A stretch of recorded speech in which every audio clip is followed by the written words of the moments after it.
Today I'm very happy to introduce our speaker, Professor Keith Head. He received his PhD in economics in MIT in 1991. He joined University of British Columbia. After that, currently Professor Head is a HSBC professor in Asian commerce in the Strategy and Business School division at the School of Business at UBC. Let's welcome Professor Head to give us today's speech about brands in motion. Thank you, Amber, and thank you to HKUST for inviting me. It's an honor to be here and to present before you. This is very new work to me. In fact, Amber had to drag me out of my office while I was doing my last set of slides.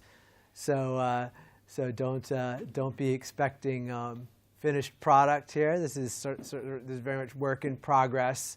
But it's more fun for me to present things when I'm right in the middle of it than after I've been sort of settled on it. So hopefully it's better for you too, because that way you'll be able to participate in a bit in the development of this project. Okay. So this is co-authored with my frequent co-author Terry Mayer, and we're each competing for the number of affiliations we can add at the end of our name there. First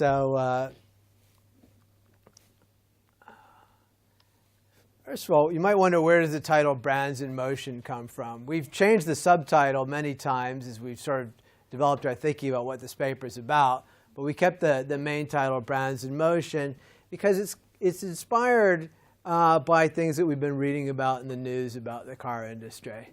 I guess one of the ones that really struck me was this in 2010 that the presidents of France at the time summoned the CEO of Renault Nissan, Carlos Ghosn, into the French presidential palace and said, what the heck are you doing? The reason why they were unhappy was because the unions in France had been complaining that most of Renault's production had been moving outside of France. And the particular flashpoint was that the Renault Clio, particular model of car, was going to be relocated to Turkey. The French government recognized at the time, well, there might be some need to produce some Renaults in Turkey for the Turkish market, but they didn't like at all the idea of producing Clios in Turkey for the French market and tried to get Renault to desist from this. We actually could check what actually happened and discovered in the most recent data we have, 2013, 2/3 of the Renaults are being produced in Turkey. So the government was had only limited success in its goals. On the flip side, another CEO, Fiat's president Sergio Marchionne, he boasted around the same time that his plant in Tychy, Poland, was producing almost as many cars, about 600,000 a year, as Fiat's 5 biggest assembly plants in Italy combined. And then, just as we started working on this paper, the articles that sort of motivated and interested us were Porsche, which we think of as so identified with German production, announced that they were going to start making Cayennes in Bratislava, Slovakia. And Jaguar, which again is sort of an emblematic English brand, decided they were going to make their cars in China near Shanghai. And then lastly, and this one was most striking, this is just a couple months ago, Geely, who is virtually unknown outside of China, I think, had bought the Volvo brand from Ford a few years ago. They announced that they were actually going to sell Chinese-made Volvos in the United States. So we think, I guess this one really encapsulates this idea of brands in motion. Another way of looking at this sort of ideas that sort of motivated us and came to us was to look at the simple graph of the cars produced inside the OECD and cars produced outside the OECD. And if you look at this number and this number, they're both about something like 38 billion million cars.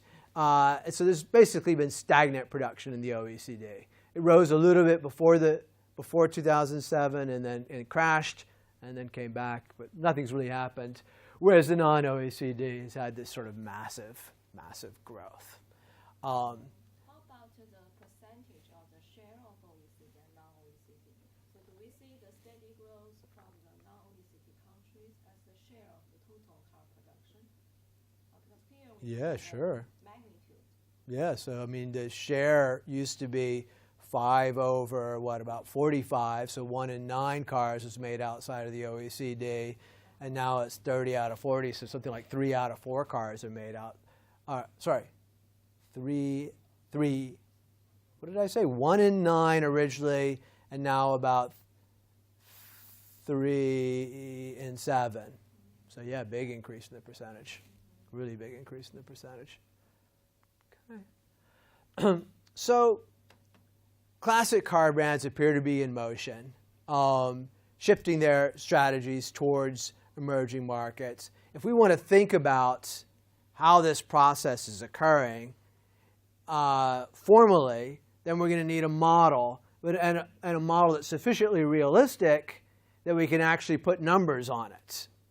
And then I'm not really a fan of calibrated models. I want a model that I can actually estimate, actually take through this data and estimate, recover the parameters that are governing the motion of these brands across space, and then be in a position to say, how does the model help us understand reality? How does the model predict what will happen in the future? What puzzles does the model raise? That's the sort of goal that we're doing here. And fortunately, we're able to rely, as I guess Newton said, stand on the shoulders of giants. Archilochus, Ramona Rodriguez-Clare, and Yapel, working off of work by Ramona Rodriguez-Clare, to which a lot of it came from Raimondo's, I think, job market paper, and then Tintelnot providing the model that's closest to us. Most of the theory came to us ready-made. It was just a question of us finding it and recognizing its value and figuring out how to use it.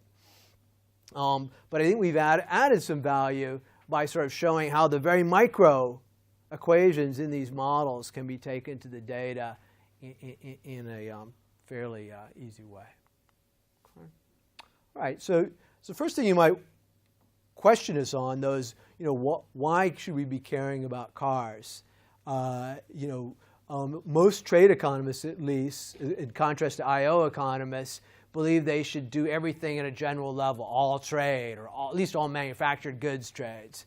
And so when you focus on a particular industry, it requires a bit of explanation, at least to trade economists, of why you're doing that.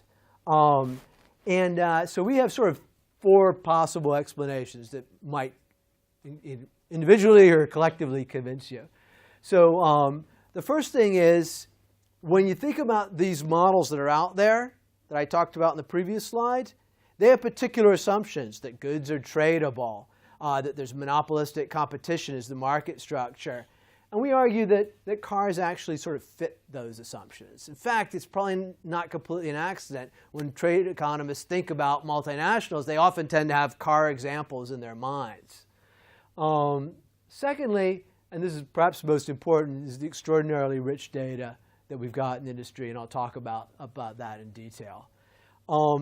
Thirdly is a thing that you might not think of, but has really become very clear to me, which is what we call Wikipedia complementarity. When you work with a government data set, even a very large micro-government data set, they often mask from you the identities of the firms. And even if they didn't, you don't really know who these people are anyways. They're just massive numbers of firms that mean nothing to you. In the auto industry, the names of the companies are familiar, and people are so fanatical about cars that Wikipedia is full of articles about basically every model, brand, plant you could have a question about. So every time we had a question about whether the data made sense, you go to Wikipedia and find out the answer. And a big comfort to us is, unlike a lot of the government data sets, this data actually does make sense. It seems to be right based on the external information we can validate it with. And lastly, if you didn't care about any of these, if you're going to study an industry, you like it to be an industry that has some intrinsic importance. And we would argue that the auto industry does have intrinsic importance. It's a quantitatively big share of the economy in most economies, particularly U.S. and the EU. And it was deemed so important that both Republican and Democrat administrations successfully were willing to put out billions of dollars of taxpayer money to bail it out. So that's sort of an argument that at least presidents of the United States, 2 of them, thought this was a very important industry. All right. So a big part of the contribution of the paper is going to be from data. And so I think it's important to sort of emphasize what is this particular aspect of the data that's valuable to us. Because once you know about this, I think it'll drive everything that comes afterwards. So think about this, the Fiat 500. It's made in Poland, but it's a Fiat brand. So the brand's home, its design came from Italy. And it's shipped all over the place. But let's take, for example, the ones that are sold in France. Okay? Well, on that transaction, on that flow, which we observe, Fiat's from Poland going to France, we know that 3 different distances. The distance from Poland to France, which represents the standard sort of transport costs of moving a car across space. The distance from Italy to Poland, which represents the cost of technology transfer of moving Fiat's methods and operations knowledge to this assembly factory in Poland, and whatever difficulties there are of doing that kind of technology transfer over distance, or monitoring, or whatever you want to plug in there, or more literally, importing particular parts of cars that Fiat makes in Italy to Poland. And lastly, Italy's difference to France. Now you might say, wait a second, what does that have to do with anything? Well, Fiat's an Italian brand. So to some extent, if it matters that French people are close to Italy for their demand for Fiats, then that's a third distance that matters. So for example, Fiats, in Europe, in most European countries seem to be a lot more common than North America. And when I was talking to Edwin, Fiat 500, maybe it's not even sold here. I don't know. So for the last one, what exactly is the distance we care? Is it the headquarters to the country where it's consumed, or but the design and the headquarters is assumed to be the same? Yes, that's right. That's right. The way we're going to define the headquarters in our minds is the place where the car is designed. Now, the way we define it in practice is we went for each of the brands, there's a couple hundred of them, 185 of them, and checked where is listed their headquarters. So how do people decide where to list in a Wikipedia article what the headquarters of a brand is? It's usually designed. Lexus in Japan, or do they design another? Yes, that is actually one of the hard cases. The Lexus, I think, was one that was hard. There's a Toyota called the Scion. Have you heard of the Scion? So the Scion, at the end I was not sure. Is that a California car or is that a Japan car? It's a Toyota, but yet in some sense it was created inside of California. So we argued back and forth, and finally we decided, well, we're just going to call it Japan because we don't really know exactly where the design was. The top man, that was a hard case. Yeah. Yeah, in practice, all these 3 things are in the same place for most of the brands, but there's a few outliers like those where these guys created new brands where it's a little bit tricky. Well, I thought these are exceptions, but selected exceptions in the sense that because they wanted the design to be close to that, and it's not exogenous reasons. Yeah, I agree. So, maybe we should put more thought into going back there and measuring it that way. We sort of looked at it and go, gosh, I don't know. It's sort of an arbitrary decision here. Maybe we could look more into the details of what Scion does and create a harder lens. So the last one, again, Italy to France. So how do we understand that? Is it some sort of a reputation effect so for example in Asia, people just don't they don't learn Japanese, they don't learn, they cannot easily access information about European brand, for example. Is that the idea? That, Could be. We could also imagine that you design your cars to suit customers that are near you, and that on average, the further away customers are, the less like they are to your home customers. So just a spatial decay and similarity could be a story. And then lastly, it might not be a preference story at all. It could be about the costs of running dealership networks.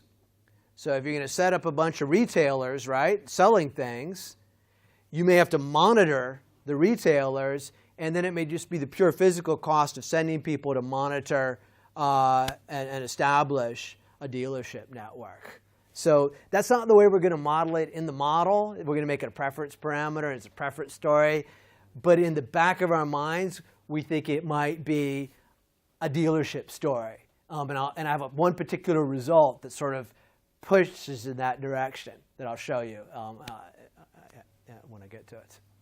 Yeah. And up on the third point, I think maybe we can believe it's more likely for the headquarters to do this advertising for their models, not for those assembling or production base to do advertising. Then those costs will only occur to the headquarters. And if more far away this destination is, now they need to maybe do more efforts, so that will create the extra friction. Yep. Yep. So any of these stories are fine, and we totally cannot distinguish between these stories, except, like I said, I've got a little bit of evidence on the dealership side. There's some interesting work by Karim Kosar, Felix Tintelnot, and two other co-authors who I don't know well enough to remember their names, that's also using car industry and using some different data set from the same source as us. In their data set, they've got price information and some information about the characteristics of models. So they're able to look a little bit about that story that I told you, that maybe the characteristics of consumers at home are sort of better matched by the cars at home. So, you know, Germans might care a lot about fuel economy, and maybe German makers make more fuel-efficient cars, that sort of story. Or maybe Germans care a lot about power on the Autobahn, and so they have higher power, whatever. And so they're able to try and do a little work in their data about disentangling mechanisms. That's just not our focus. We're just trying to, first of all, this last distance isn't even in the prevailing models. I'm going to spend several slides talking about that. Our first thought is, before we try to figure out why this thing matters, let's just show that it might matter a little bit in the first place. And so we're going to provide, the first pushing it into a model and first estimation of it. But then I think if you believe us that it does matter, then that certainly pushes research in the direction of finding out why. But that's not what we're going to do. All right. So our second big contribution, besides the data that we bring to bear, is that we develop the micro-predictions and models in a way that you can estimate the structural parameters in a fairly direct way. There's other people that estimate structural parameters of these models, but for time reasons and political reasons, I don't want to disrespect what they're doing, but it's very indirect. They're really relying a lot on the model. Like ARRY, I won't even spell out all their names. They actually have to simulate in their model a whole bunch of flows and then estimate from simulated flows within their model. So that's troublesome. And then the last thing we want to do that's more of a promise than an actual reality is to take our parameter estimates and try and actually make sense of what's going on in the industry. All right. So a big motivation for this is the richness of the data. This is the big data seminar, so I think this is the point where I argue that this is big data. The data that we're using is collected by an automotive consultancy, originally called Polk, but then bought out by a company called IHS. And I think they don't say where they get their data. I think they get their data predominantly from auto registration. So when you buy a new car and you register your car with a local car registry, I think it says almost all of this information, but not like the name of the plant where it's produced. So then I think they must combine that with other information. So they're pulling together lots of different sources, but one of their primary sources, I think, are auto registrations. So that's millions and millions of auto registrations, which sounds sort of like big data. In terms of the dimensions we actually use, we've got over 2,000 different car models. We have 185 different brands, and those brands come from 26 different home countries. And we've got 53 different assembly countries, and that seems to pretty much cover the world of assembly if we compare it to other data sets that give aggregate figures of the total amount of cars produced. We seem to have them all. Compare that to other data. Plenty of trade data covers more than 75 destinations, but data that distinguishes the ownership, right, and allows you to say, what is the amount of Italian cars produced in Italy, that is very rare. And where do those cars that are produced by that Italian company in Italy go? That's just extraordinarily rare. So the Bureau of Economic Analysis in the US has data where they show for 4 countries, UK, Canada, and I can't remember the other 2, and then 4 regions, like big regions, like continental Europe, where the cars go. But they don't have any kind of the level of detail. Most of the rest of the data that we know about just says whether the stuff is sold in the country, the affiliate, or sold someplace else. So we have just really much better data, which is what you need. Market means country. Whenever I say market, it always means country. Thanks. All right, so the first thing we can do is do the first decomposition of multinational production into its 5 different types. These are the types that people tend to talk about, and so it's interesting to sort of see how they compare to each other and how they've been changing over time. So I call them HPs for home productions and FPs for foreign productions. MP is the multinational themselves, right? So the sum of these 5 is equal to the multinational's aggregate world production. And we've divided them into shares. So the traditional top type of production was home production for the home markets. But as you can see, that's been plummeting as a share over time. Home production for the foreign market was also a top type, but that also has been surpassed by FP1, foreign production, foreign assembly for the host markets, meaning the market in which the assembler is located, the assembly plant is located. Then you've got so-called export platform or bridge multinational production, which is foreign assembly for third markets.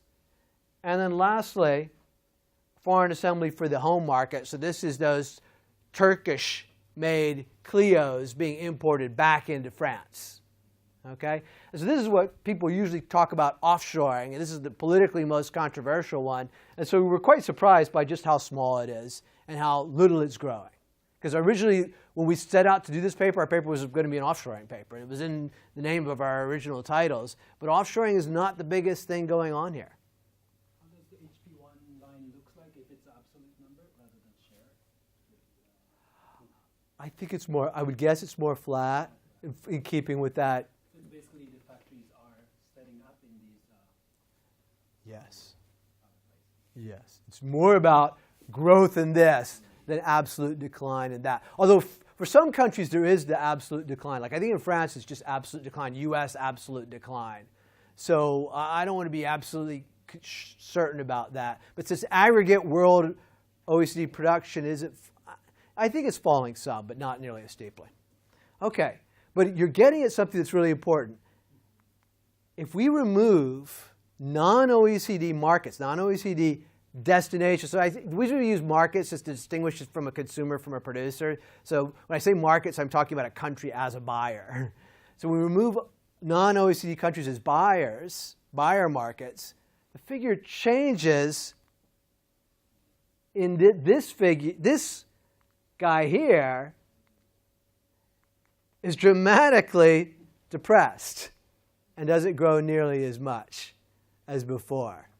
So this big increase in FP1 is driven by a big increase in production in non-OECD markets. Okay?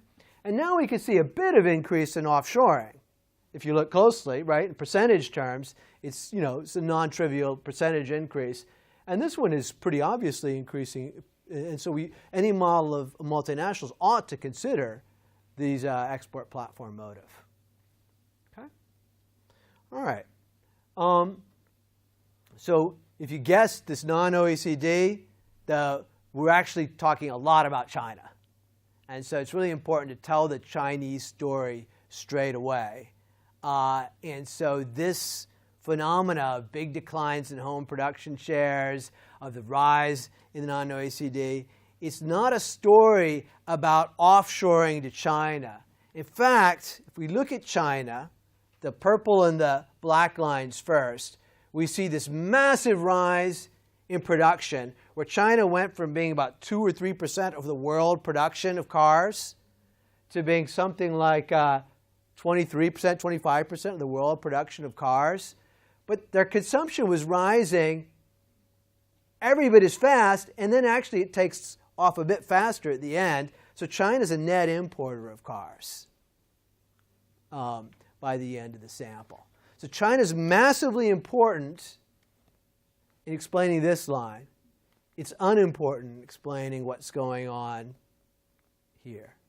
Okay, it's not involved with that. Whereas if we did this for, consumer electronics, we'd have really different figures, right? Okay. All right. So here's that line of production rest of world brands. It doesn't look as impressive here, but look at this is rising. Rest of world brands in China are coming to account for something like 17% of world production of cars. So this is a huge increase from basically nothing. Chinese brands are doing well too, and Chinese brands have a funny attribute. There's a ton of them. Okay? By the end of the sample, 1 in 3 of those 185 brands in our sample is a Chinese brand. Okay? But they're very undersized brands. If you look at China's share of the world's models, it's about in line with their share of production. So they've got brands that produce very few models, but lots of brands. So to me, not as a historian or anything, but it seemed to look like what the US was like in the 40s and 50s, when you had brands that we've sort of heard of, like Studebaker and Tucker and Packer, that are all gone and disappeared, gobbled up into other companies or out of business. Okay? And maybe that's what China's going to go through at some future date. But for right now, we're in the pre-shakeout phase where there's just 1 million Chinese brands. Not 1 million, 70 or 80. Okay, so then what is going on in terms of the offshoring and export platform side of the stories? Because China's not part of that. China's all about FP1.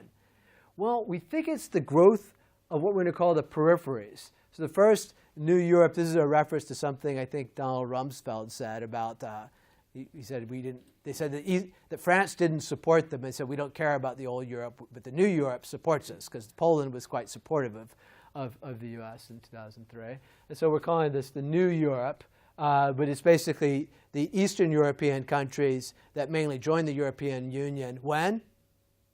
2004. And you can see that following that, this addition of these countries began to produce a lot more cars, even though as markets, they're pretty pathetic. They have lowering share of world auto production. And I don't know in absolute terms that their markets are shrinking, right? Because we know that the denominator includes China, right? This is world here. But in terms of world share, they're pretty pathetic. And it's almost all net export growth. Okay, and Mexico's sort of a similar story, except there aren't any Mexican brands. And, but we again see this big increase in rest of world production. We can't date it relative to a free trade agreement because our data starts in 2000 and the NAFTA is 1993, so that's predating. Okay.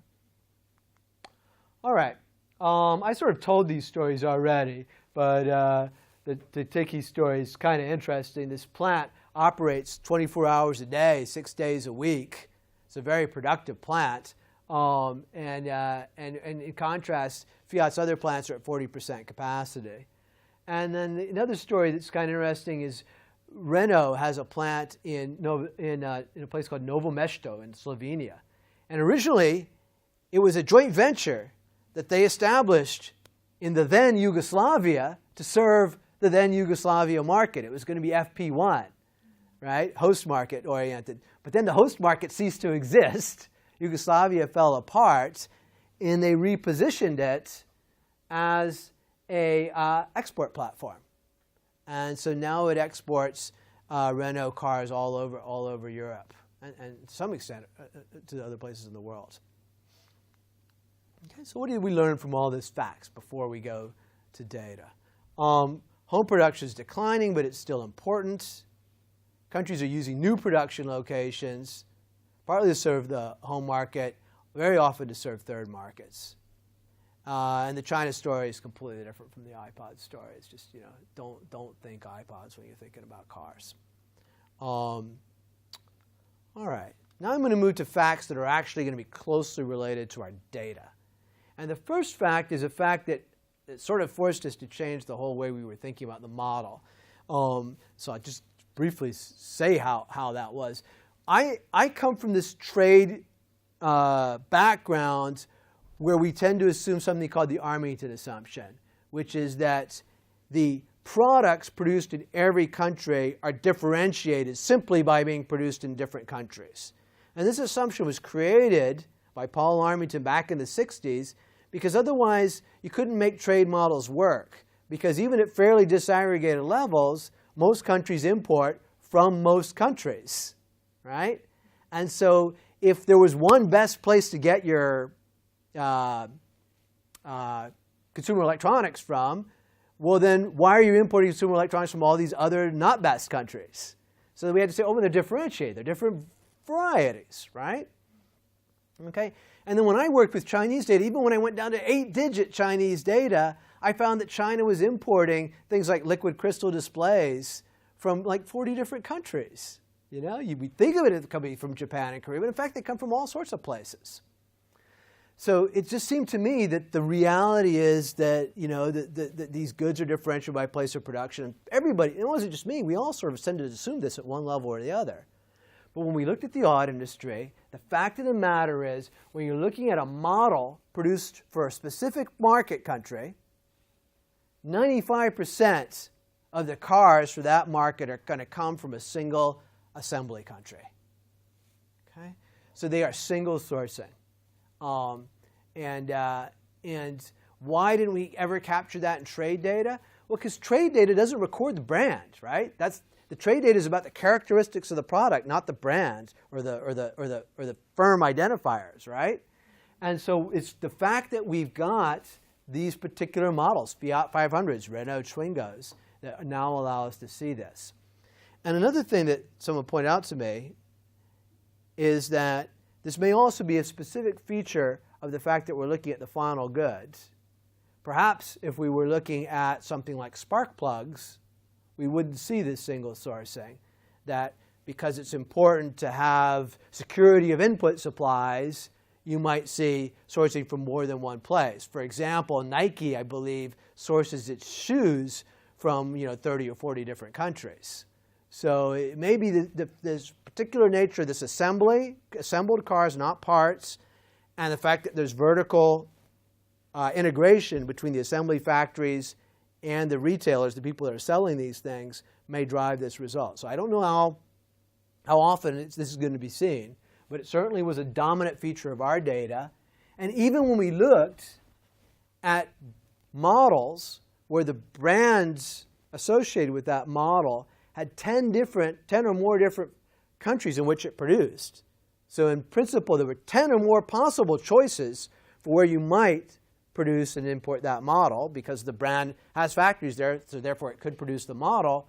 We still found 94% were single sourcing. And these higher levels of sources were very, very rare. Often the case when we'd find like a dual sourcing, it was from a switch.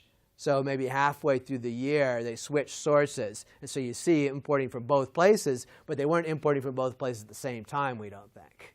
So it was all just a switch. So this is like the conscious decision of a firm, right?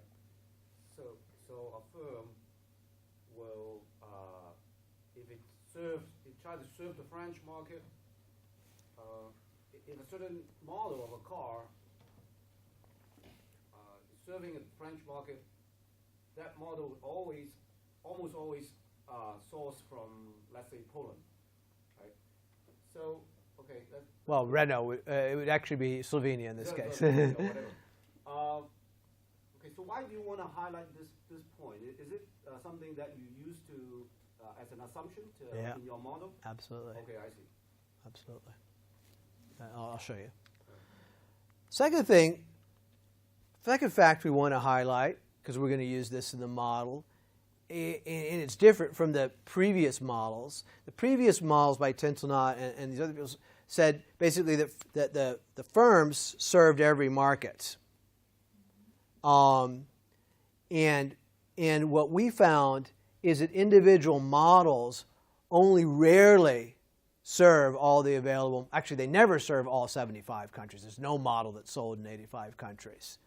But even if you just said, okay, well let's limit it to the countries in which the brand sells any model, and let's consider only brands that sell more than one model, because otherwise if the brand sells, they would have to sell that model there. So let's consider models sold by multi-model brands and what fraction of the markets in which that brand is available is that model available. And that's what this histogram shows. So on average, it's about 28%. Okay, so you have about a 28% chance of selling any individual model in a place where you have some type of sales. Okay? And very often, you sell a model only in one location and not in any of the other locations. We found this for the Japanese in particular. There was a whole bunch of models the Japanese sell in Japan that they don't sell in any other country. Okay. In only 6% of the cases did firms sell all of their models in all of the markets the brand serves. Okay, so there's really an important margin here in terms of selecting whether to enter a foreign market with a model or not. And we're going to estimate that margin, so that's why I wanted to convince you that margin exists. Okay, so this model that I've been talking about, I want to sort of say, where are our principal sources of the model? What are the changes we make that we think are actual innovations that we're proud of? What are the changes we make that are just sort of customizations to fit our data and so therefore of only limited interest to other people?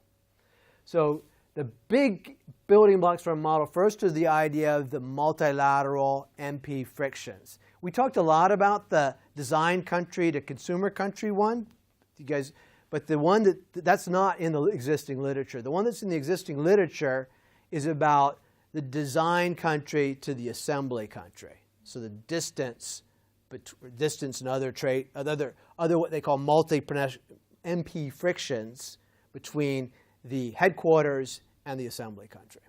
We're borrowing that feature. That's standard in the existing models.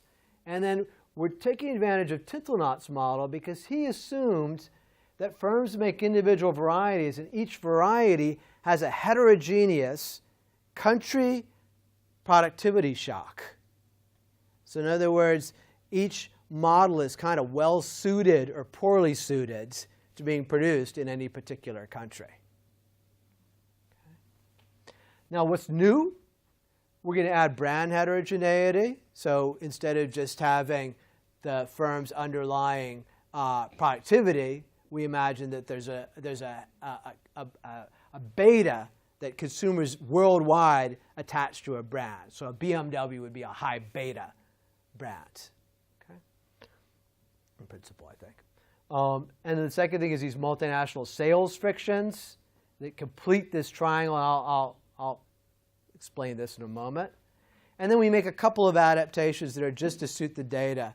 So the first thing is Tintelnot has a continuum of varieties because he's working with firm-level data in his paper. We're going to work with the model-level data, so we're going to have discrete choice by each of these models. In Tintelnot, because there's a continuum of varieties, it's like the Eaton-Kortum model. Every country gets chosen by some times because you have a continuum, so everything that can happen does happen. With us, we've got discrete choice. Each particular model is choosing a country where the brand is choosing a specific country where it's going to source that model from. So it's a discrete choice problem. And secondly, we use discrete choice on the demand side. So everybody else in the literature uses standard Dixit-Stiglitz CES demands. We use a discrete choice where consumers have unit demands. And the reason why we do that, the primary reason, is to take into account that our data is all on quantities, whereas the CES models are designed for people that have datas and values, the total dollar value shipped, whereas we know the total quantity of cars shipped. And so we design a model that's based on quantities. But it's very similar, people that know this literature, to the other model, and I'll point out the differences. Okay, so this is this triangle I was mentioning. This triangle is lifted in almost its entirety from Archilochus, Ramon de Rodriguez, Clare, and Yapel. Well, what we did was added a line to it. So this is our contribution, this line. So let me explain the other stuff first. You've got Italy, the design location. You got Poland, the assembly location. These are the costs of transferring the technology here. This is going to be a function of distance, crossing national borders, whether there's a free trade agreement, et cetera. Here are our trade costs, the distance, free trade agreement, all those things for reaching the destination markets. Destination, you can be, think of that as the mnemonic for N. Assembly location is the L, okay? And I guess the I can be idea, the design for the car. And so we're just adding an extra friction there. And so we want to be able to estimate all three of these frictions. Yes, Amber? For the first friction, if purely for the idea flow or technology transfer, I understand it's only this one. But however, I mean, sometimes assembling in China's processing trade, we have assembling with inputs, right? So you need to import some inputs from the original country, which is headquarters. Yes. But in that case, you will have not only technology transfer friction, but also trade costs. Yeah. So in principle, you can model both of those, but since they both go in the same direction, we just collapse them all into this gamma. So it will include. Absolutely, yeah. There's a paper by people that work in this literature have long names.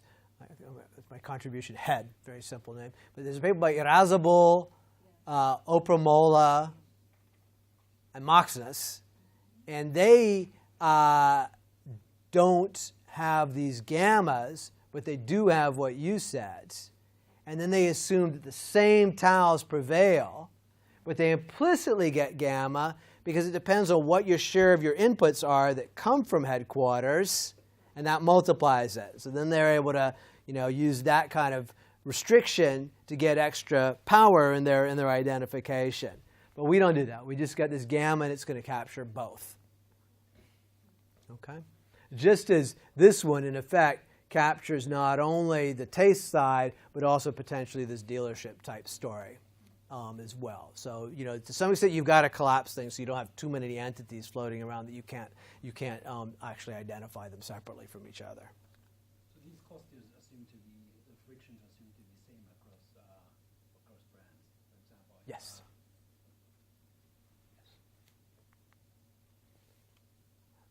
Yeah. So later, if you think they're not, tell me why not. So this diagram sort of abstract from fragmentation, in other words, right?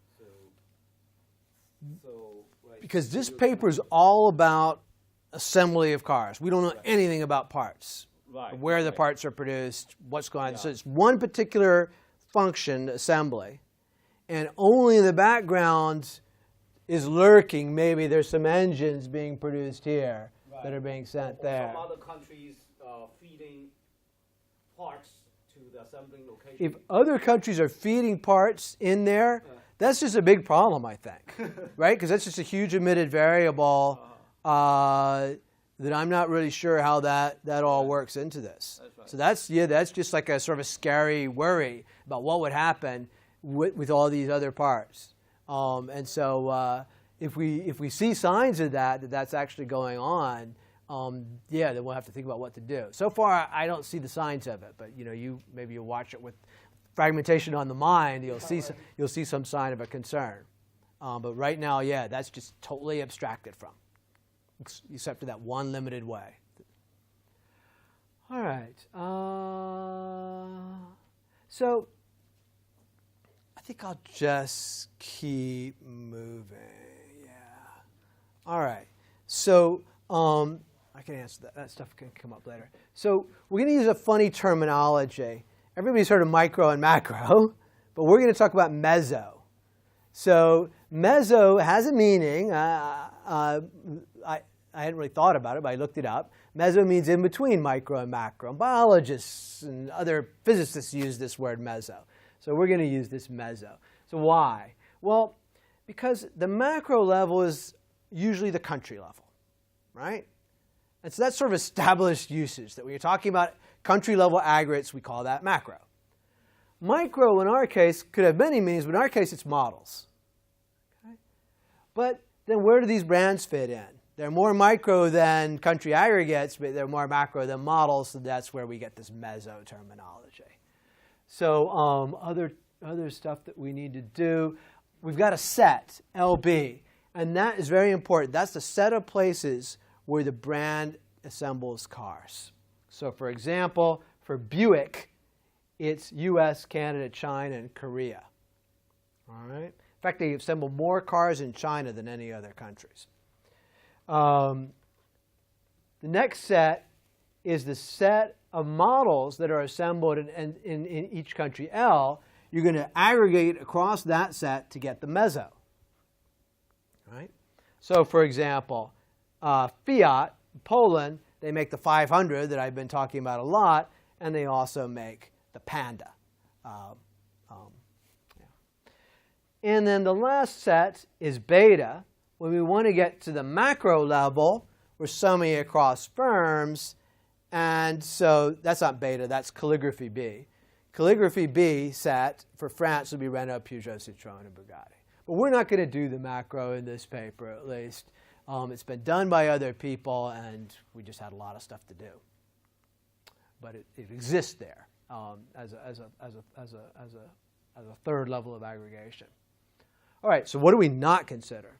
Well, Edwin, your point, the firm's decision of where to manufacture key components such as engines, don't know what's going on with that. Firm's decision of where to place their brand factories. That's a big, interesting decision. We're not going to solve that problem. Why it is that Buick produces in China but not in Vietnam, we don't know. Firm's decision of which countries establish a brand presence. Again, we're not going to figure that out. We're going to figure out where, given that you have a brand presence, you add a model, but not where you have a brand presence in the first place. And lastly, whether consumers buy a car or don't buy a car, when they buy a car, we're not going to deal with any of that either. Okay? So you'll see the model has a lot going on in it with the decisions we do look at, and so we're just not going to deal with these. You've got to sort of decide where you want to stop. So here's the model. You got QN households, and they're all going to buy cars, right? So in a way, they're defined as the car buyers, the people whose cars broke down that year and need a new car, and they're going to buy one car and one car only. Those are the QN people. And they're going to buy from the set of models that are available in their country. How are they going to buy? They're going to buy the car that has the lowest quality-adjusted cost. The quality-adjusted cost is the price for that model in destination N, so that's including all the transport costs, divided by the perceived quality that household H attaches to model M. I guess I don't need the N's there because household H is in some country. So it really should be psi HM. So that's what we'll call perceived quality. Now, what we assume is that perceived quality depends on some fundamental characteristic of the brand, and then some decay parameter, delta. So that's a mnemonic for the delta, is that it's like a decay in the attractiveness of the brand that occurs as you're more far farther away from the brand's home.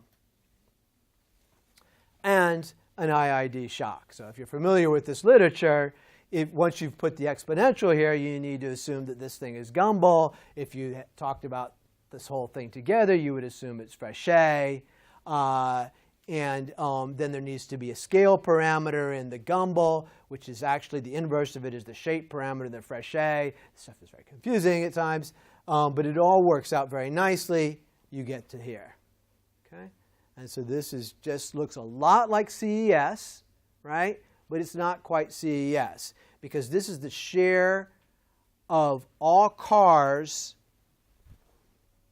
bought in country N that are Model M. Okay? Depends on the attractiveness of the model to everybody, the prices, and the decays from M to for that model applicable in N. Okay. Talked about this. We're going to assume that these delta MNs are the same for all models from a given country I. So that friction is going to be, again, country to country level. All these frictions are country to country. This is a kind of strong assumption. Some brands, you might imagine have less decay across models, but we don't really have any way of dealing with that. So this is where we go. All right. So then the quantity demanded for a car is just this P. That P is like black bold P. It's supposed to stand for a probability or a proportion times the whole size of the market, and it looks like this.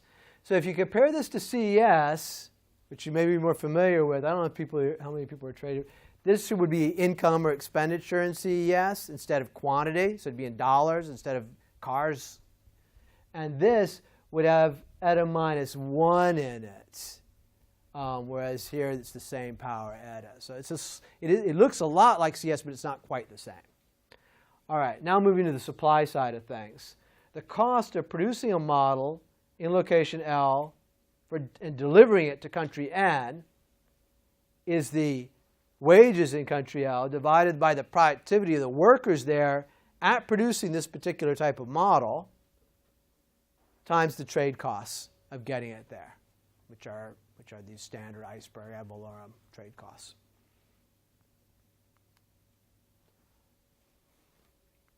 Now here's where we get parametric with the productivities.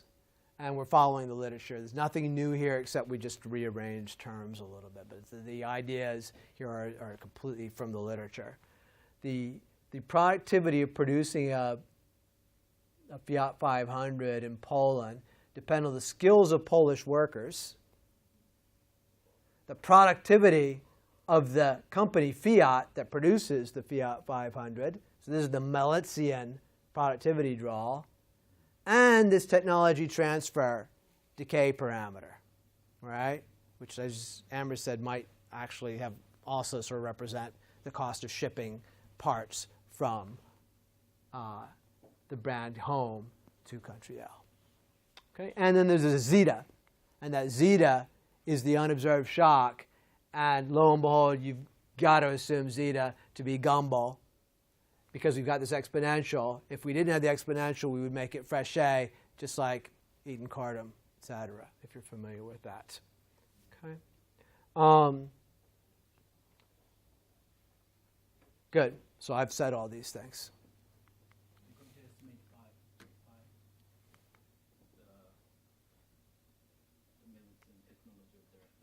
This guy? So what it's going to show in a couple of slides is this can't be separated from beta. It's going to turn out that phi and beta are going to multiply each other. And without price data, you cannot pull those things apart. So we're going to estimate in some of the things brand effects, but the brand effects will combine those two things. Now, in principle, you might start to think about separating them, because sometimes the firm that runs the factory is not the same as the brand. So there's a Mercedes brand that's actually produced in a Renault factory. And in China, there's quite a few Chinese factories that produce foreign brands. So in principle, you could try and separate the thing that's associated with the assembly company from the brand's identity. It turns out it's quite hard to do. First we played a lot with trying to do that, and it's very hard to tease those things out. All right. Okay. So then, because of the miracles of monopolistic competition, you get a price that's proportional to the cost of production. Then, if you're chosen, if you're the optimal location, you'll sell this amount, and otherwise you'll sell zero. That's the single sourcing that's going on. So here's our quantity from the model on the location to the destination, and here's our Malitzian phi, right, that you were asking about, and you can see that that's going to be raised to power eta, so it's going to factor out there and join this beta there. Okay. All right. So then expected Q is going to depend on the expected value of the zeta, conditional on you being the chosen location. So if we just look at the set of people's output that is actually chosen, they're a selected group. And they're a selected group that was selected because of their characteristics. So you have a selection bias going on here. So fortunately, we found an old paper by a guy named Heinemann in Econometrica that explained how the nature of this problem quite clearly and gave the key equation. Here is the expected value of this thing, conditional on being the optimal choice. It depends on that probability of being chosen in a negative way. And so first it's a little bit counterintuitive. Why does it the amount you sell depend negatively on your probability of success, which would seem to be a good thing? And the idea is the following. If it's a country that is very well located because of geography or because of its costs to serve a particular market, then any model can sort of possibly be chosen, right? But if it's a really disadvantageous thing, you're only going to choose a model and put it there if it got a great shock zeta, right? So as a result of that, the expected value of this thing is lower for high probability pairings. Okay, so then substituting that in, we get to our first equation, what we call the micro quantity equation, and it's got a component for destination, a component for the assembly country, all three frictions, the firm brand level identifier stuff, and then this adjustment for selection bias. Yeah? Question about the shocks. So do you assume that the productivity shock are IID for some models? Mm-hmm. I'm thinking that maybe the same brand they will have some common effect. Oh yeah, but that's fine, because remember, here's the productivity, right? Yeah. And so we've got this brand common effect, right? So if you want to, we could think of this as the error term, and then it's going to have this common brand effect and this common thing. But what we do is just move that out of the error and then make this thing IID. So you mean the random part is coming from this IID shock? Yeah. So right, but there's still a systematic part too.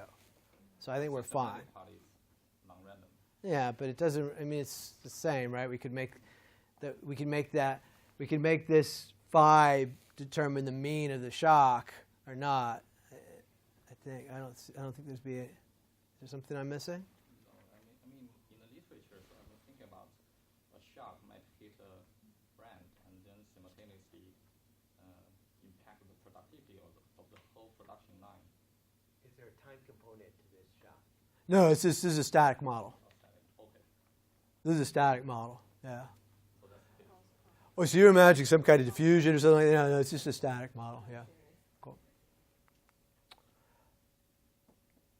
Yeah, when I say shock, I just mean heterogeneity. All right. So now, everything up to now has been assuming that you chose the correct location, or the optimal location for producing this model. How do they do that?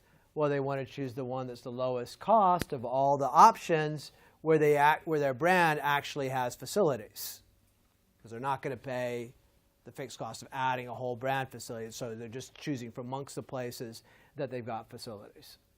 And then when you work that out with the assumptions we've made, you again get a very clean, simple expression, which is like a logit, a multinomial logit, in which these the two frictions matter. The third friction doesn't matter here, right? Because from the point of view of a particular destination market model, the delta is the same no matter where it came from. Delta is, by definition, regardless of the location it was produced. So that drops out of the probability. And then there's this denominator term. So when you see this D later on, you may wonder, what's that D stand for? It stands for denominator of the probability here. Okay, I couldn't come up with a better mnemonic than just denominator. All right. Two more questions, and then I go to estimation. So then there's the question of market entry. And by now you should start to see a pattern in my methods. We've got, using the model, the profit. And the profit can be expressed as revenues divided by eta. That's that elasticity of demand. And then we've got to subtract off some fixed costs of adding the model in the market N. Doing some substitutions, just stuff that's just constant at the country level that we're subtracting off, and still working in terms of the price as if we know the price. The probability of entering market N for model M is the probability that the fixed costs are not too high to wipe out the gross profits. All right? And so then we assume the fixed costs are heterogeneous with a country component and a random component. And therefore, you end up with a logistic problem. This upside down V is a Greek capital lambda, which is used for the logistic function, which is this function here. And now we don't have the gammas or the tals, because we're only talking about the brand's decision to offer a model from some location. From which location? From the optimal location. Okay? So then this PMN here, we needed to figure out what to do with that. And so what we're going to assume is that they choose whether to enter the model in a particular market before they see the realization. There's a little bit of dynamics, timing assumption, before they see the realization of all those zetas. And so they're going to base their decision then on the expected value of that price level. And so then you can work out what that is going to be. It's going to be decreasing in that denominator term that I showed you from before, this guy here. Okay? It's going to be decreasing in the efficiency of the brands and decreasing in that denominator term. So what that denominator term basically does is it is an index of the productivity discounted by the wages and the frictions. So it's basically saying how well suited is this brand's configuration of plants to serving the markets. The better suited it is, the more likely they are to enter a given market. Make sense? Okay. And so then the better suited it is, the more likely they're going to enter the market, because eta has got to be greater than 1 for the monopolistic competition to exist. The elasticity has to be greater than 1. Then we'll have a brand effect, a market effect, and we'll be able to estimate these deltas. All right, so then the very last equation to do before estimation is the meso equation, which is to aggregate over all the different models for a particular brand. So here we have to integrate over all these zetas, right? But we know the distribution of zeta, and the integral, it turns out, is a fairly simple formula. Again, involving the probability that B will serve L. And when you put all that together, you get something that looks kind of like the microequation. But the big difference is these frictions here now have a power of theta instead of eta. If you've been working with this model all, for the last 3 weeks straight, like I have been, you might not remember which theta is and which is eta. So eta is your heterogeneity parameter in the productivity match of different models to different locations. It's kind of a supply side parameter. So we went from what mattering for quantities being eta, which was this demand side heterogeneity in how consumers evaluated different models, to theta, which is a heterogeneity across countries in their cost conditions for producing different models. And so that's a very interesting sort of transformation in the model that occurs when you do this integration here. And this final equation is going to have an origin term, a brand term, a market term, and a brand market term. You can estimate this brand market term as a single fixed effect, right? But then you lose the deltas. You won't be able to identify them with that brand market term. Or we can estimate this in the sourcing decision equation that I showed a couple slides ago and put the estimated value of this one on the right-hand side, and then we can estimate the deltas. And we'll call that method 2. All right.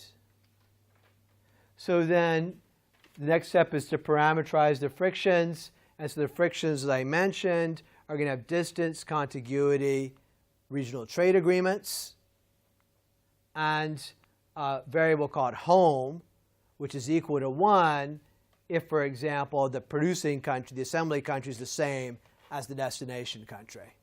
And what we've found out from previous literature is that these home effects are very different from OECD countries and LDC countries, so we'll have an interaction there between home and LDC.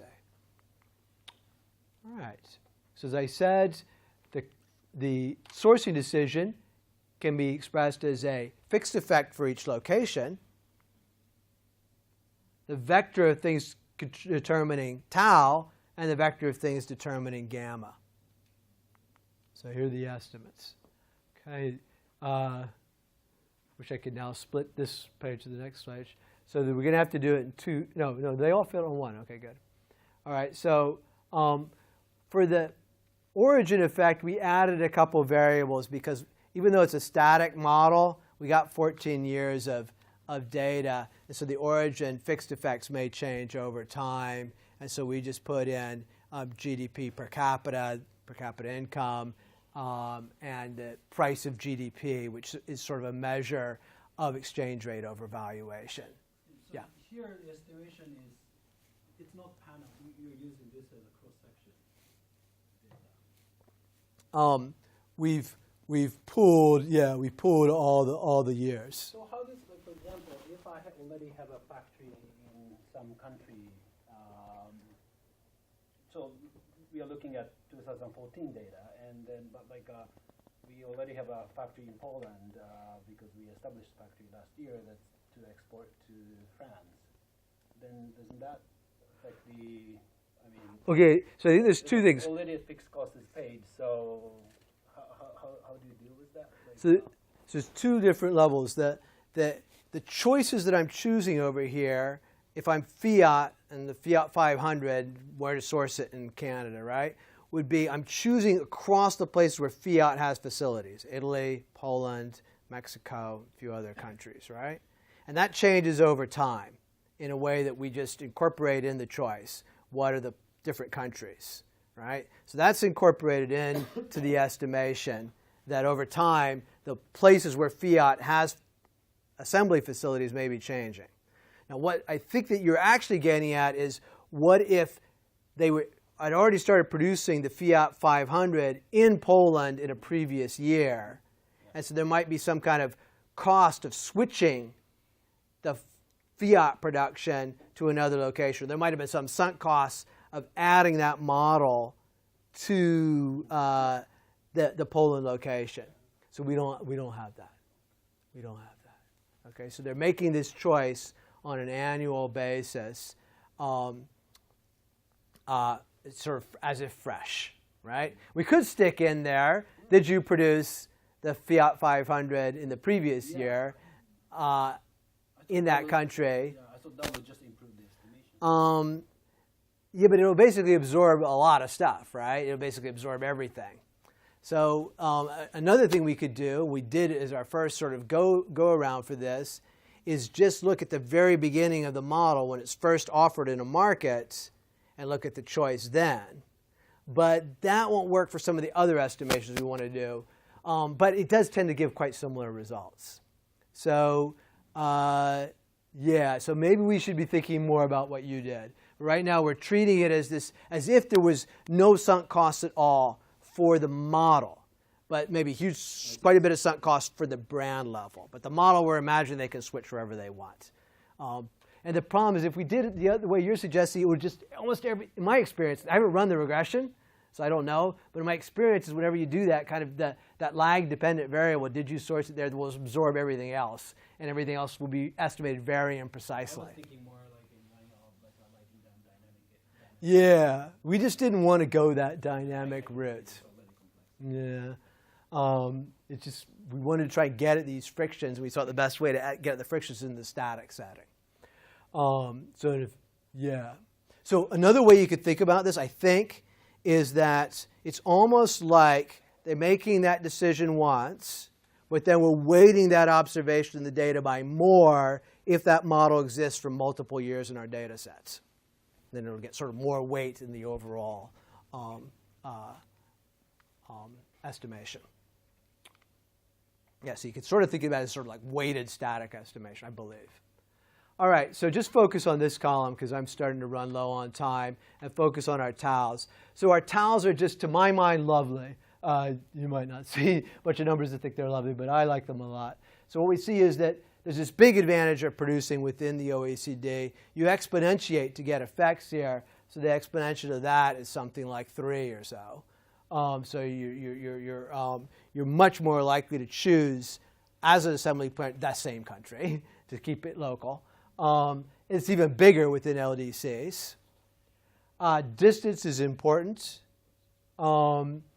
Negative, of course. If you're not buying it locally, you try and buy it from someplace close. So they get the Fiat 500 for Canada and the US from Mexico. Contiguity doesn't really matter. And our free trade agreements matter a lot. Again, this is probably going to triple the likelihood that you source from it. And that was very much in keeping with the fact that Mexico is used as a big source for these things, and Slovenia and Poland, which are both parts of the European Union. So this seems really great, and it's pretty robust in the robustness checks we do. The gammas, on the other hand, are not so robust. They tend to flip around a bit, all except for the home effects. Producing in the home market seems to help a lot. So that might be because you've got access to all those parts that produced at home, or it might be just because the headquarters favors you or whatever. But there seems to be this big advantage on the production side of producing in the home country. All right, now we're ready to estimate the microequation, using the probabilities we estimated as predicted values from this sourcing equation.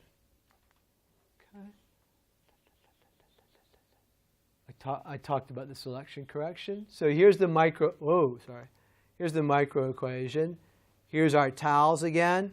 Really quite similar in terms of the basic pattern.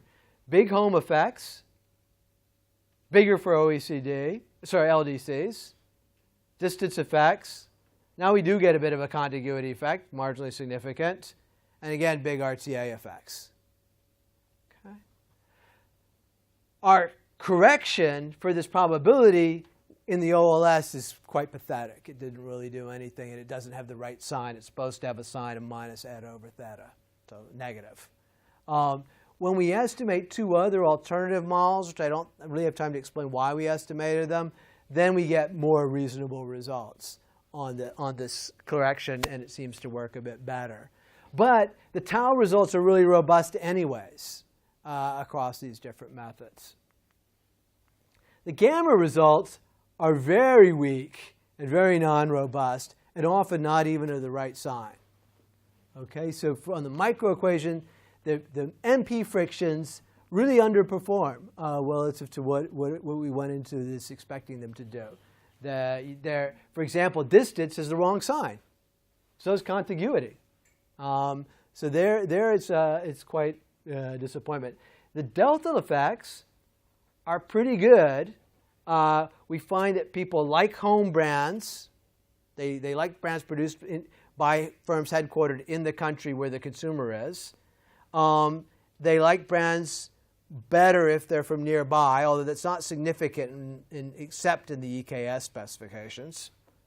And they seem to like countries from the same regional trade agreements.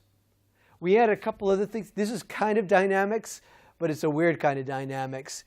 We know for each model the year the model is introduced and the year the model is to be phased out. That's one of the things that our data set tells us. So model age is how many years has it been since the model was created, and that seems to be a negative. Those old models are deemed undesirable. It's kind of a fashion thing or something, I guess. And then model life is how much life it has left in it. People like to buy models that still have a lot of planned life left in them. Excuse me, just minor clarification. So Yeah. A, B, C, these are the Significance levels, yeah.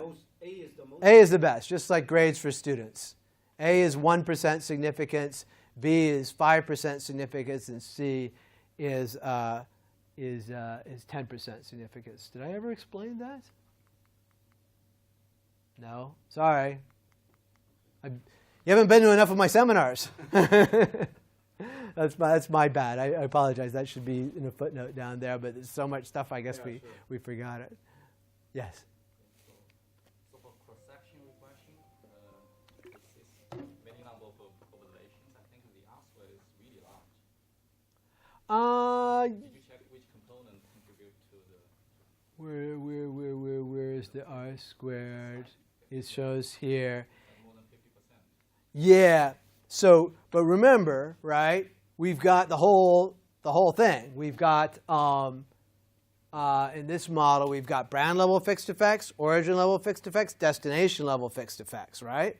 And so destination level fixed effects are taking into account that Uzbekistan's a lot smaller market than France or the United States, right? So it's not just the frictions R squared. Probably what we should do is have a frictions R squared, what the increment to the R squared is from these frictions. That's going to be a lot lower. Those fixed effects, you know, taking the BMW is a lot different from Geely and a bunch of other models that you never even heard of, brands you never even heard of. But you're right. I mean, I think where you're going at, the criticism that you're too polite to say is it matters where the R squared is coming from and how much of it's the frictions, right? Is that what you're? Yeah. Can you remind me what is W and what is tau again?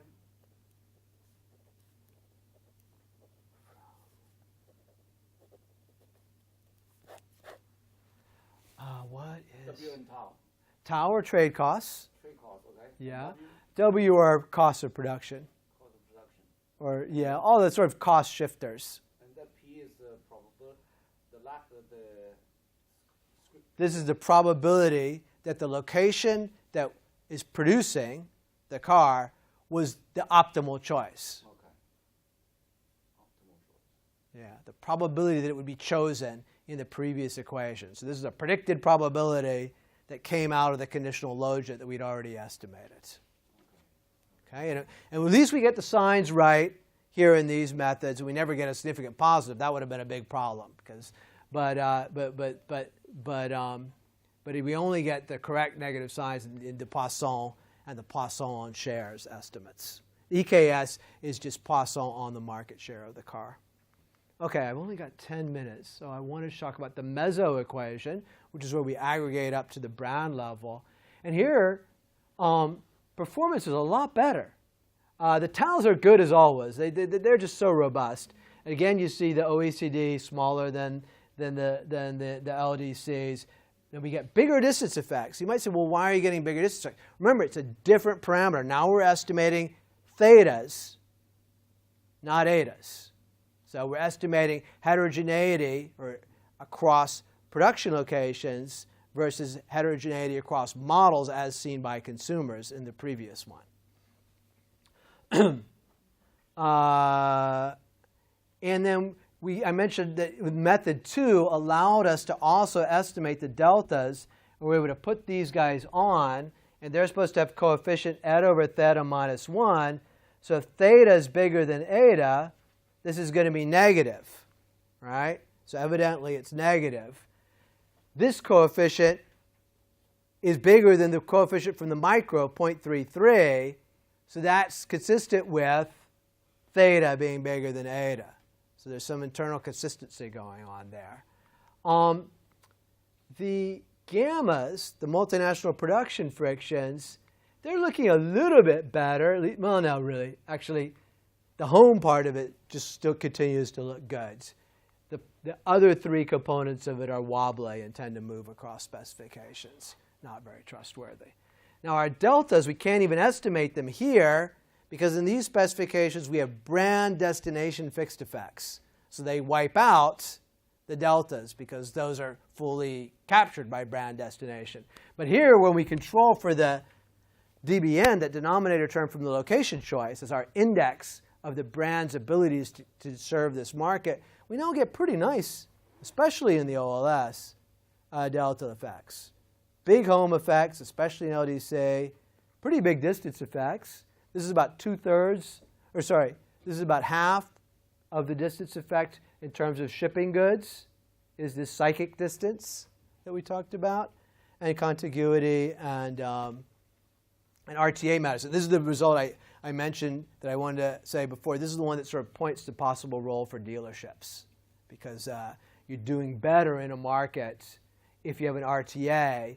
The RTA shouldn't affect preferences, right?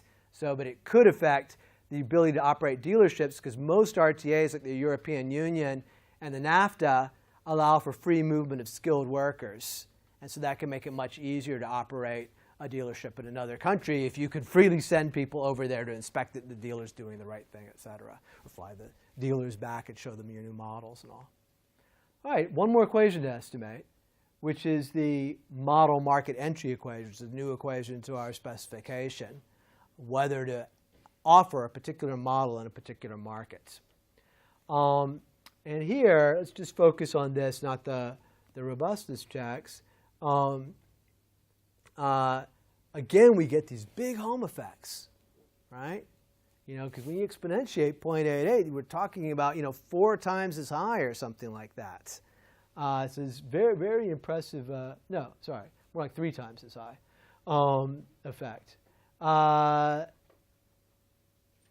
Distance, some corroborating evidence that there is not just a home effect, a home brand bias, but there's this distance decay, which might have the story that I told Edwin earlier about taste differences being spatially correlated, right? That the further apart you are, the less similar you are in terms of what you want from a car. And again, this model age, model life seems to sort of fit quite well in terms of being variables that explain the attractiveness of a model to all markets. Okay. All right. Now, the problem with all this, though, is everything hinges on those thetas and etas. So we'd really like to know, what are those theta and etas, right? Because every coefficient I've talked about up to now is not a structural parameter. It's the underlying friction multiplied by an elasticity of response that either depends on how consumers respond or how producers respond. And so here's how we estimate the etas. We introduce a variable that is ad valorem, because these are responses to ad valorem changes in prices. And tariffs, ad valorem tariffs, are just the price shock that we need to identify these etas and thetas. Unfortunately, we can get tariffs for a subset of the available data, but it's still a pretty big subset. You know, we're still looking at, what's that, close to 2 million observations. And so now we estimate, oh, well, that's not 2 million real observations. But yeah, forget that.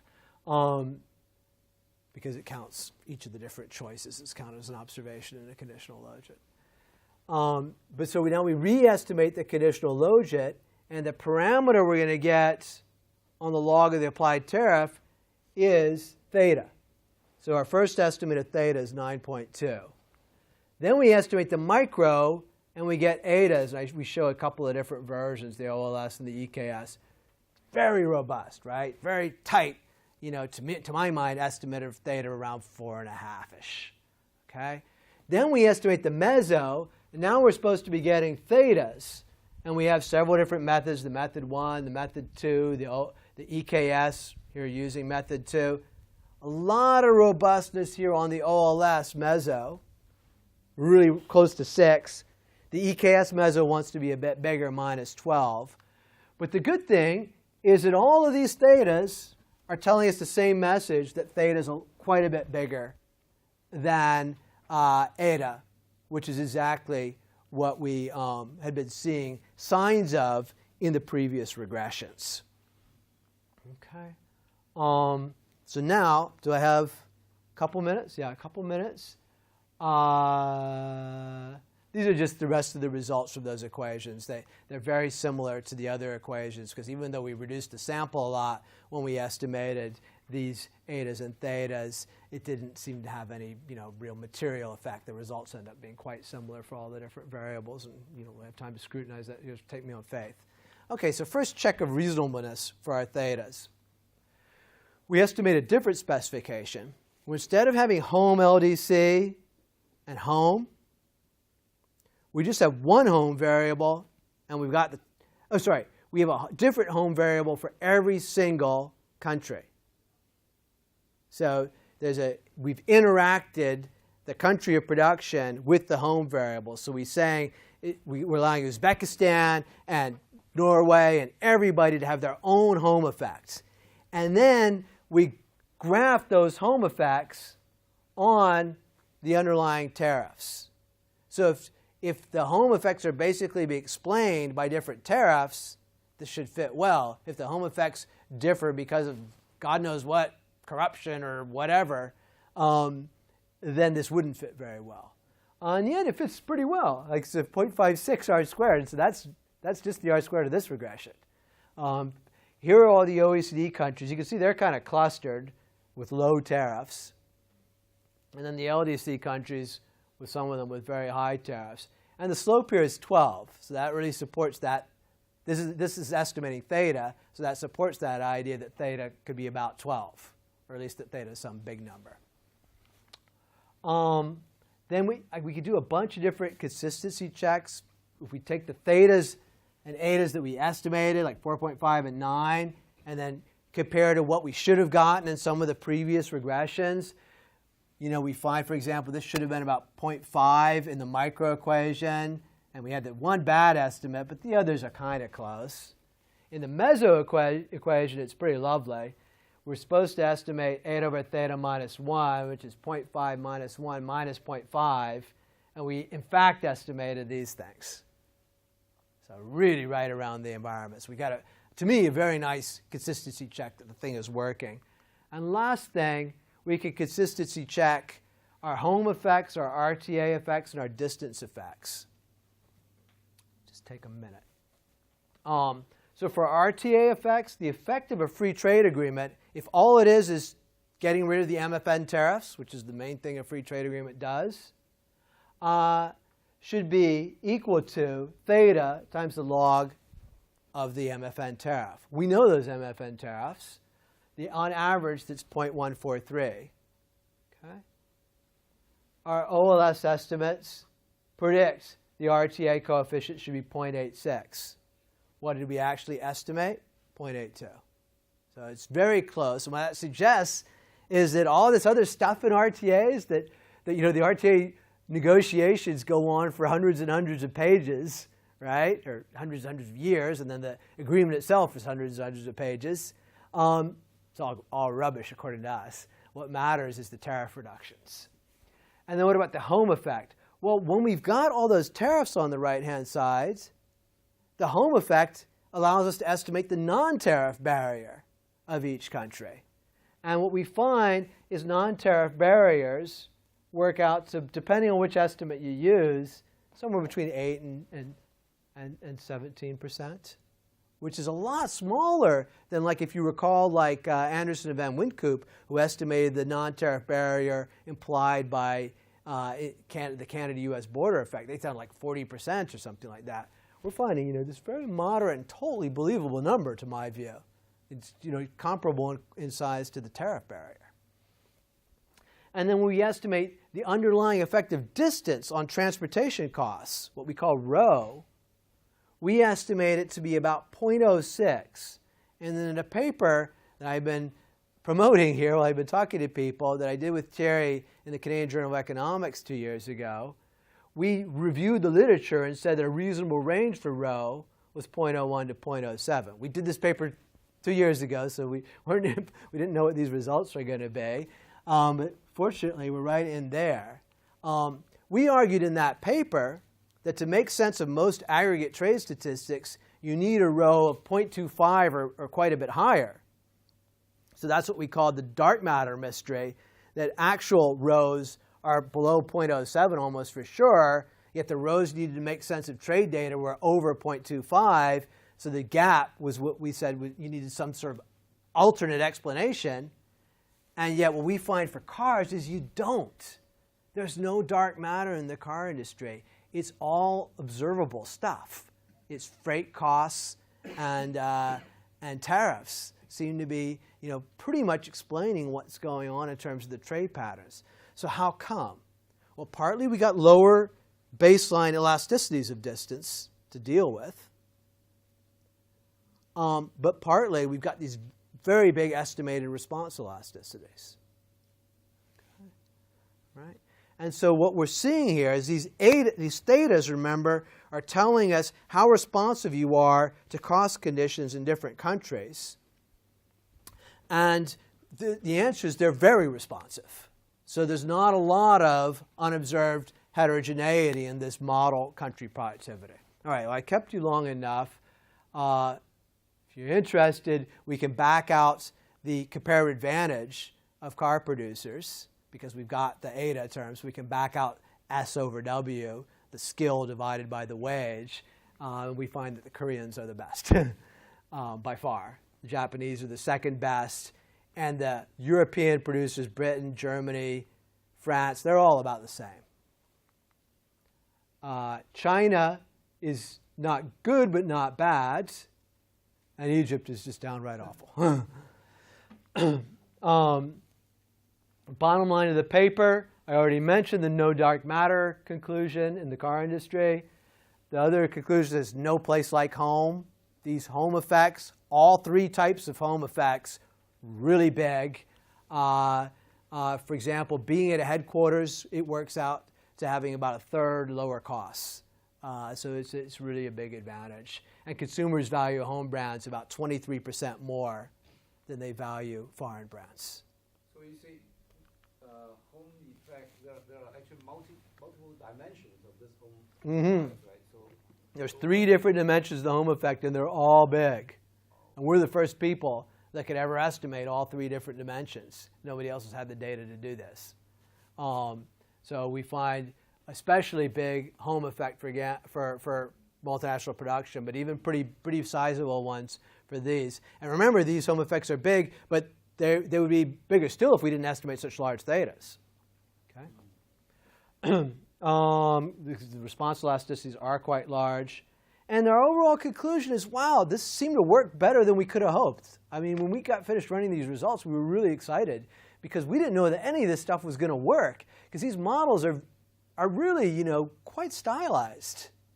They make tons of strong functional form assumptions. And yet, in the end, they work well. And I'm not saying this to brag because this isn't my model, right? We're working off of models from other people that we had no reason to think would actually work that well, and they do work pretty well. They weren't designed to fit the car industry, but they seem to fit the car industry quite well. So thank you. I went over a couple of minutes. I went over 5 minutes. Sorry about that. But really appreciate you giving me the extra time to explain these results. I'm fairly excited about them.